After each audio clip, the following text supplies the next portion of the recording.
तो बेटा आज हम क्लास 9 का ही कंटिन्यू कर रहे हैं आगे हम, ठीक है, क्लास को। और हमने डिवीजन एल्गोरिथम लास्ट क्लास में पढ़ लिया था और हमारा ये मेथड रह गया था कि हम एक किसी क्वाड्रेटिक पॉलिनोमियल के फैक्टर कैसे बनाएं, ठीक है। तो जब क्वाड्रेटिक पॉलिनोमियल आती है हमारी तो उसके जब फैक्टर बनाने होते हैं, एक चीज़ का ध्यान देना कि किसी भी पॉलिनोमियल में जिसकी हाईएस्ट पावर होगी, जितनी ज़्यादा पावर होगी उसके उतने ज़्यादा फैक्टर्स होंगे, ठीक है। मान लो लीनियर पॉलिनोमियल है ना, तो लीनियर पॉलिनोमियल का सिर्फ एक फैक्टर होता है। क्वाड्रेटिक के 2 पावर होती है, उसके 2 फैक्टर होंगे। क्यूबिक पॉलिनोमियल में 3 पावर होती है हाईएस्ट, तो इसलिए वो क्या होंगे, उसके 3 फैक्टर्स होंगे। और जो एक और आता है हमारा कौन सा, क्वार्टिक पॉलिनोमियल में हमारी 4 पावर होती है, इसलिए उसके 4 फैक्टर्स निकलेंगे। तो इस चीज का हमेशा याद रखना कि आपसे कोई पूछे बताओ इस पॉलिनोमियल में कितने फैक्टर निकलेंगे, तो उसकी डिग्री निकाल लो, जितनी डिग्री है उसकी हाईएस्ट उतने उसके फैक्टर होंगे। समझ में आई बात, इस चीज का हमेशा ध्यान देना। तो यहाँ पर हमारा आता है 2x² + 7x + 3 कि हम मिडल टर्म को कैसे स्प्लिट करें, ठीक है। ये एक तरीके से क्वाड्रेटिक इक्वेशन जो होता है ना उसको फैक्टराइज करने के लिए हम कौन सा मेथड यूज करते हैं, मिडल टर्म मेथड। कौन सा, splitting middle term method. Clear. अब यहाँ पर स्प्लिटिंग मिडल टर्म मेथड होता क्या, स्प्लिट का मतलब होता है तोड़ना, स्प्लिट का मतलब होता है ब्रेक करना, ठीक है। किसको ब्रेक करना, मिडल टर्म को। क्वाड्रेटिक पॉलिनोमियल में हमारी 3 टर्म्स होती हैं, 3 टर्म में बीच वाला टर्म ब्रेक करके फैक्टराइज करना उसको, वही क्या होता है हमारा splitting middle term method. Clear है।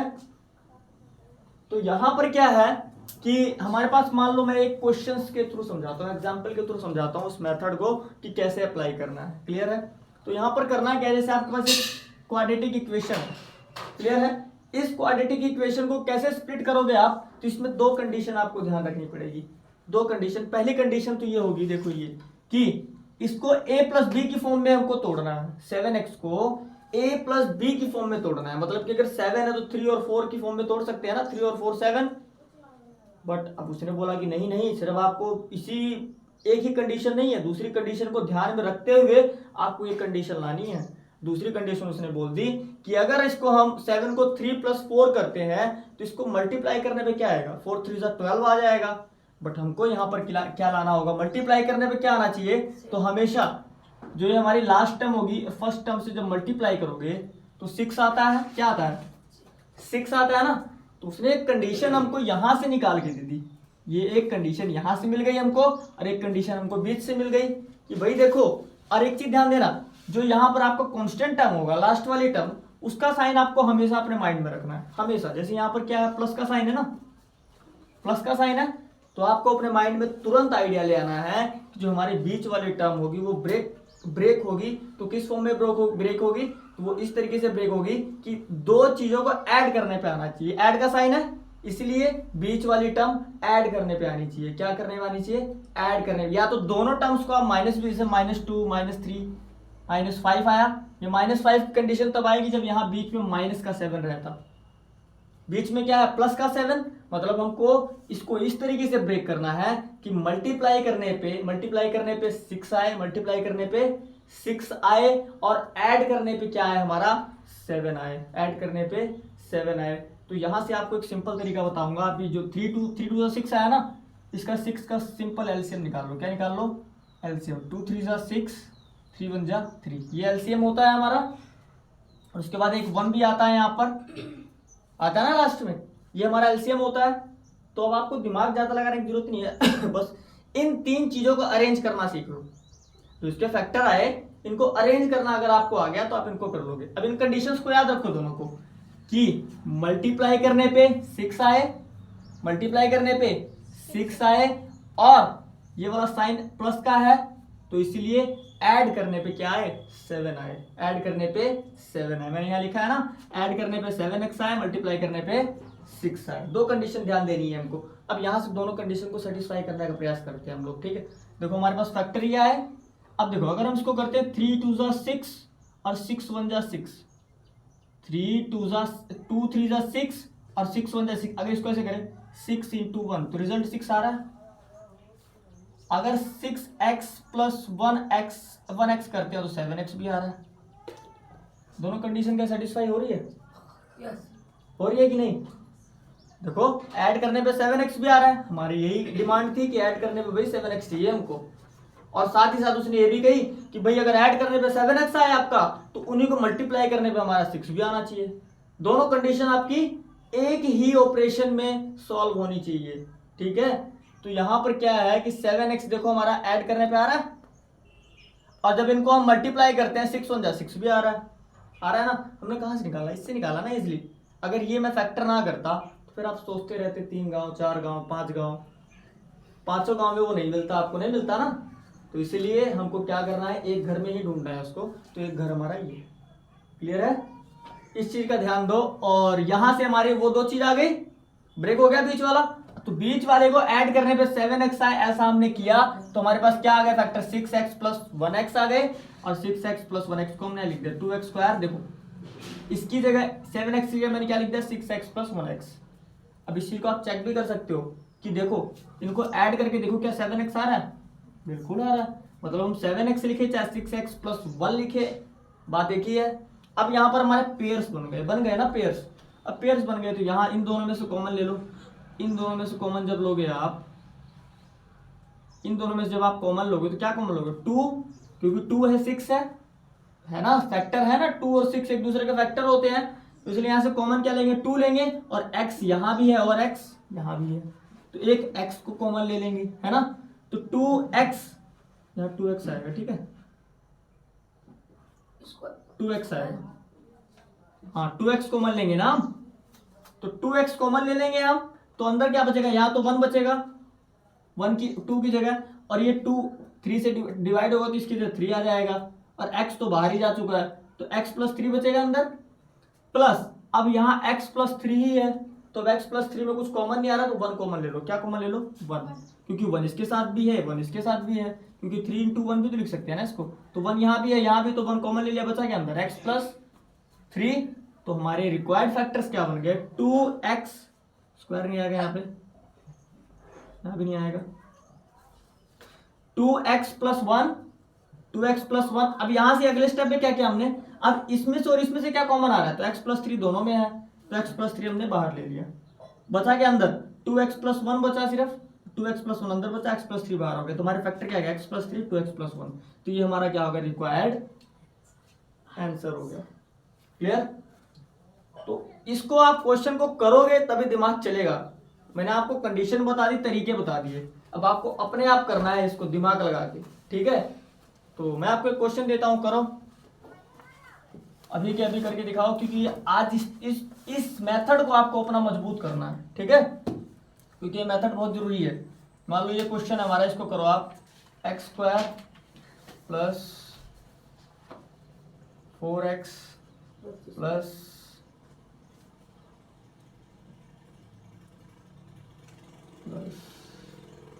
4, इसको करो, सभी करो, सॉल्व करो इसको।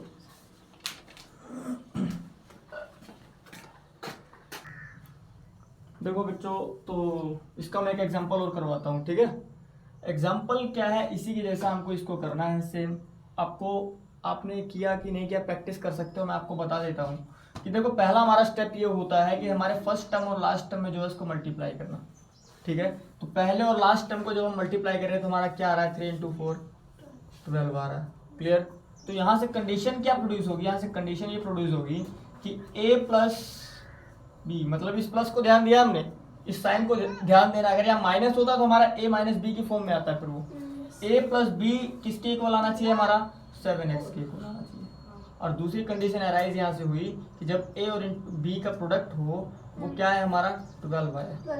इन दोनों कंडीशन को ध्यान में रखते हुए हम करते हैं एलसीएम। किसका एलसीएम करेंगे, 12 का। तो होगा 2 6 जा, 2 3 जा और 3 1 जा, ये हमारा हो जाएगा।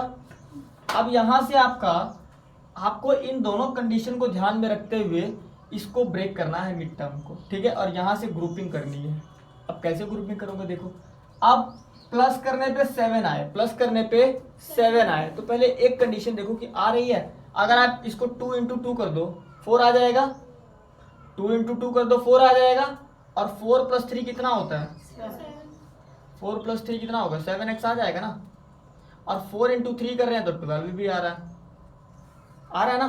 दोनों कंडीशन हमारी, ये दोनों की दोनों कंडीशन सेटिस्फाई हो गई, अगर दोनों कंडीशन हमारी सेटिस्फाई हो रही है तो हम क्या करेंगे, ये अब इसकी जगह 7x की जगह हम इसको लिख सकते हैं कि 7x is 4x plus 3x, 4x plus replace कर सकते हैं हम अब इसको। क्लियर।